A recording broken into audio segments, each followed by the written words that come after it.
아침을 시작하는 슬기로운 방법. 오늘 내게 이로운 뉴스. 출발 새 아침 슬기로운 인터뷰. 네, 오늘 의료계는 대한의사협회 주도하에 정부의 의과대학 정원 확대책에 반대하는 전국의사 총파업에 들어갔습니다.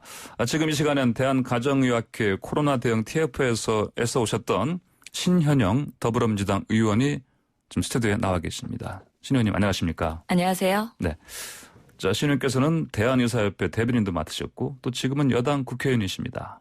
이 문제에 대해서 입장이 좀 곤란할 수도 있겠습니다. 어떤 면에서는? 네.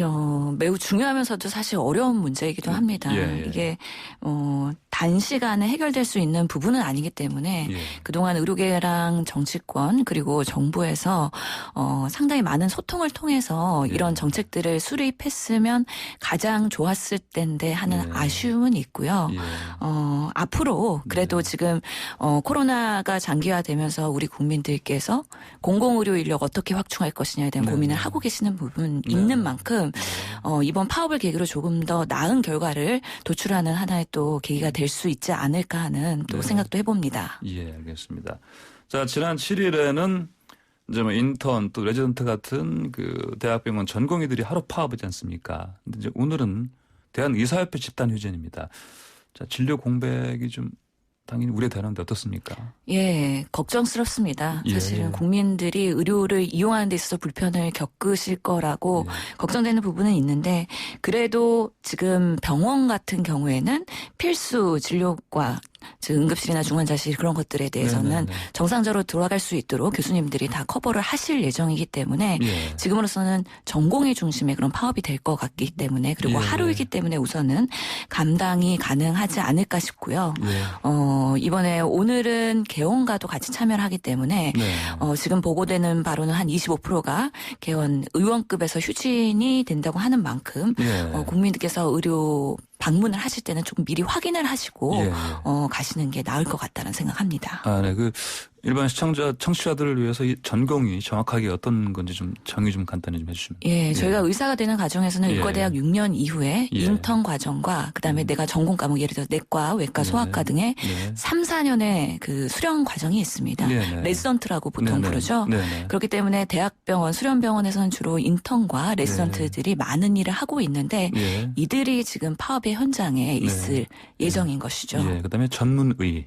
전문의는 이제 저도 가정의학과 전문인데요. 그만큼 인턴 레지던트를 마치고 전문의를 딴 사람들 그래서 내과, 외과 여러 가지 26개의 과목이 있습니다. 우리나라에.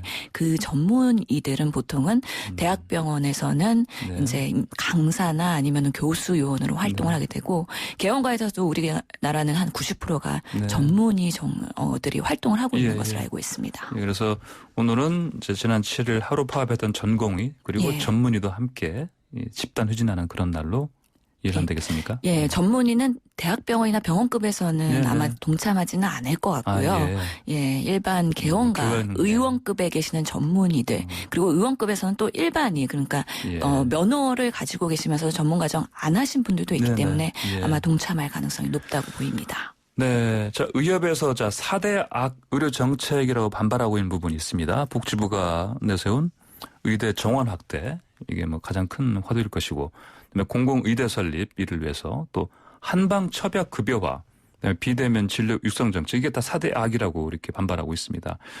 자, 정부와 의료계 입장 차례 극명하게 대비된 이유 뭐로 봐야 됩니까?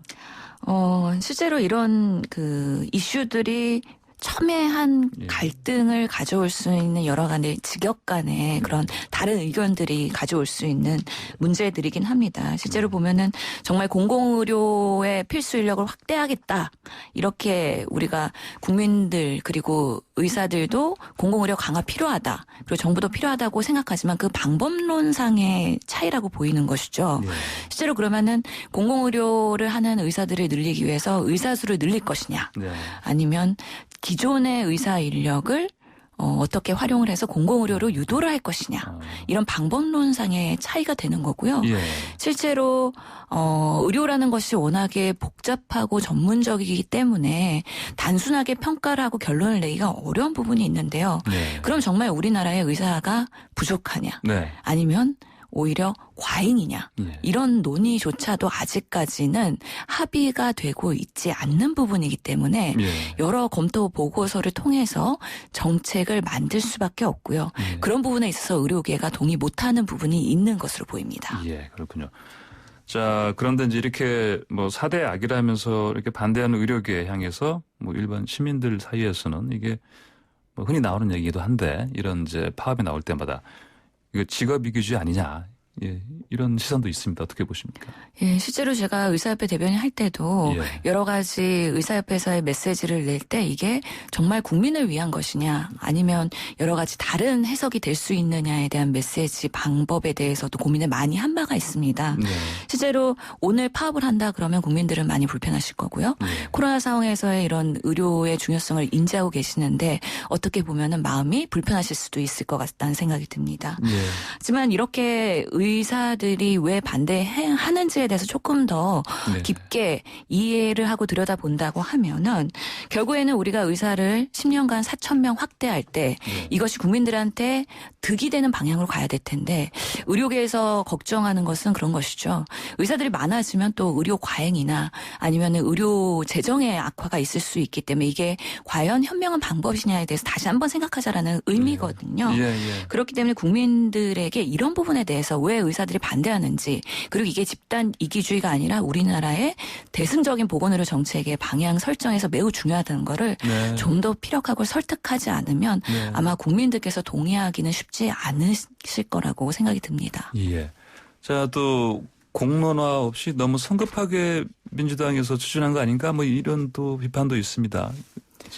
실제로 제가 예. 더불어민주당에서 이런 정책이 발표되는 과정을 보면서 저도 네. 처음에는 좀 걱정했던 것은 이게 너무 정말 성급한 거 아니냐라는 생각을 일부 우려도 하긴 했지만 실제로 그 히스토리를 보면 네. 더불어민주당 그리고 정부에서도 의사수 정원에 대해서는 상당 오랜 기간 동안에 네. 검토를 했고 연구 용역도 줬고 그런 결과를 기반으로 해서 발표를 한 것으로 확인을 하였습니다. 그렇기 때문에 이게 단순히 우리나라의 의료 정책이라는 것이 단발성으로 감염병 상황에서 뭔가 큰 고려 없이 나온 건 아니다라는 말씀은 드리고 싶습니다. 아, 그렇군요. 자, 그럼 정부가 세부 협의체 추진하겠다고 했습니다. 근데 좀 뭐 이견을 좀 좁히자 그런 자세인데, 근데 의협이 이거 수용하지 않고 이제 집단 유진으로 결정했거든요. 이게 그렇게까지 이게 이렇게 협의체 이거 박살 정도로 이렇게 좀 이견이 이렇게 차이가 큰가요? 어떻습니까? 그렇죠. 의료계는 예. 지금 아예 전면 재검토하자는 거고요. 예. 정부에서는 그래도 발표한 윤곽을 가지고 세부 네. 의료계가 우려하는 부분에 대해서는 더 세밀하게 논의를 하자라는 의미입니다. 예. 그렇기 때문에 그런 이견 때문에 오늘의 파업이 그냥 결정이 된 것으로 보이긴 하는데요. 저희가 바라건대 이 파업을 통해서 협의체가 구성이 되고 거기서 더 원활한 소통이 되어야 될 거고요. 예. 실제로 의사수 4,000명이 증대가 된다 그랬을 때 의료가 반대하는 이유는 이 4,000명이 결국에 10년 후에는 네, 다 다시. 수도권으로 네. 쏠림 현상을 해서 의료 과잉으로 간다라는 우려이기 때문에 그럼 그런 것들을 최소화하기 위해서 적어도 이 4,000명의 선발 과정을 통해서 만들어진 공공의료 인력들은 현장에서 지역에서 취약지에서 계속 일할 수 있기 위해서 예. 우리가 어떤 노력을 해야 될 것이냐에 대해서 치열하게 머리를 맞대고 고민하는 그런 단계가 필요하다고 생각을 합니다. 예. 자, 그런데 이렇게 자치단체에서는 이를테면 일정 그 비율 이상으로 만약에 지역 그 동네 의원들이 문을 닫게 되면 업무 개시 명령을 내린다고 하지 않습니까? 근데 만약에 이렇게 해서 또 그걸 또 어기면 업무 정지 처분을 내린다고 하고요. 그랬더니 이제 13만 회원 의사면허증 청와대 앞에서 모두 불태우겠다. 뭐 이런 또 얘기도 했습니다. 이 어떻게 보십니까?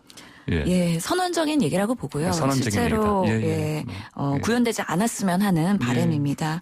그 때문에 정부는 또 원칙에 준수해서 법과 그런 원칙에 준수해서 할 수밖에 없는 어려움이 있을 거고요. 예. 다만 이런 오늘의 그 집단 휴진이 국민들한테 어떻게 메시지를 줄 수 있을까에 대해서 다시 한번 고민을 해야 될 것 같은데 예. 그만큼 의사들은 절실한 마음으로 폐업 하루 휴업을 하면서까지 이런 정당성을 국민들에게 알리고 싶다라는 마음이거든요. 그래서 그 마음을 이해하고 서로 품어줄 수 있다면 그래도 이런 극단적인 과정까지는 가지 않을 거라고 저는 생각합니다. 네네. 정부의 의도와 추진 그리고 의사들의 어떤 진심 이런 부분 사이에서 앞으로 이제 신의원께서 가교를 이제 역할을 하셔야 되는데 잘 하셔야겠네요, 진짜. 예, 앞으로 협의체가 만들어지기를 바라고요. 거기서 정말 실질적인 논의가 돼서 오랫동안 의학분업 2000년대부터 그동안 이렇게 누적됐던 의료계와 정부와의 불신들이 있거든요. 이런 것들이 조금은 해결되는 좋은 계기가 됐으면 하는 바람입니다. 예, 예. 저 좀 다른 주제로 한번 넘어가 보겠습니다. 또 안타까운 슬픈 소식이었는데 2018년 12월에 고 임세원 교수가 돌보던 환자에 의해서 사실은 흉기질에서 사망했습니다. 그래서 이제 임세원법이라고 불리는 의료법 일부 개정안이 시행됐고요. 최근에 부산에서 환자에 의해서 또 정신과 의사가 또 희생됐습니다. 이 의료법 일부 개정안 실효성이 있는 건지 또 의문을 가질 수밖에 없습니다. 어떻게 보십니까? 예, 그래서 정말 고 임세원 교수 이후에 이런 의료법이 개정이 됐는데 아직까지는 전격적으로 현장에서 적용이 되고 있지는 않지만 이 개정안을 보면은 결국에는 정신과 병원에서도 100병상 이상인 경우에 보암 전담 인력을 배치하고 경보 장치를 만들고 이런 내용들이거든요. 그렇기 때문에 이번 부산에서의 정신과 전문의 사건은 개인 의원이었습니다. 물론 입원 병상을 갖고 있는 의원급 정신과 병원이었고요. 그렇기 때문에 분명히 사각지대가 있는 것이죠. 그리고 보통은 우리가 진료를 하는 이 진료실에서 환자와 의사가 1대1로 있는 상황이 많기 때문에 이런 사건이 발생하기 전에 미리 어떻게 예방할 수 있는가에 대한 조금 더 나아간 고민이 필요하다고 생각을 합니다. 그런 면에서는 이런 여러 가지 대안들이 앞으로는 좀 더 활발하게 논의가 되어야 될 필요가 있는데요. 실제로 이렇게 위험 사례가 발생한 것들이 감지가 된다 그랬을 때 경찰이 즉각 출동할 수 있는 시스템도 필요할 것 같고요. 실제로 그 환자들 특히 정신과에서의 그 입출입할 때는 조금 더 그런 여러 가지 소지물이나 이런 것들에 대해서 철저하게 검증을 할 필요도 있다. 그리고 만약의 사태를 대비해서는 우리 의료진의 안전을 위해서는 뭔가 방검복이나 아니면 방탄복이나 이런 보호 물품도 필요하지 않을까라는 생각까지도 하게 되는 상황입니다. 아, 그렇군요. 이게 보면 저도 예전에 이제 병원을 취재 때문에 이제 새벽에 돌아다니고 그런 적이 좀 많이 있었는데 보면은 특히 응급실 같은 경우도 사실은 제가 보기엔 취약하더라고요. 이게 이제 이를테면 이제 이런 정신과 뿐이 아니고 이런 쪽도 사실은 더 말씀하신 대로 이제 보호 장비 이런 확실하게 그런 걸 이렇게 입고 있는 이런 뭐랄까 이제 인력도 필요해 보이는데 어떻게 보십니까? 예, 매우 필요하다고 보이고요. 특히 응급실에서는 환자분들도 본인의 상태가 심각하거나 응급사일 수 있기 때문에 매우 예민해질 수밖에 없는 상황이고 또 그 외에도 워낙에 주치자들의 그런 응급실 방문했을 때 여러 가지 난동 문제 이런 것들은 계속 반복되는 이야기들이기 때문에 적어도 우리 의료진들이 환자를 보는데 최선을 다할 수 있는 안전한 근무 환경은 우리 대한민국에서는 꼭 보장이 되고 마련이 되어야 된다고 생각을 하고요. 이런 부분부터 협의체가 만약에 만들어진다면 적극적으로 논의가 되고 검토가 되어서 정말 의사들이 국민들을 위해서 그런 전문가적인 그런 지식을 바탕으로 해서 의료 서비스를 제공하고 여러 가지 국민들의 건강과 안전을 제공할 수 있는 그런 전문가적 집단으로 나아갈 수 있도록 다 같이 고민을 해야 되는 아주 중요한 시점이라고 보입니다. 예, 알겠습니다. 오늘 말씀 잘 들었습니다. 감사합니다. 감사합니다. 네, 지금까지 신현영 더불어민주당 의원과 함께했습니다.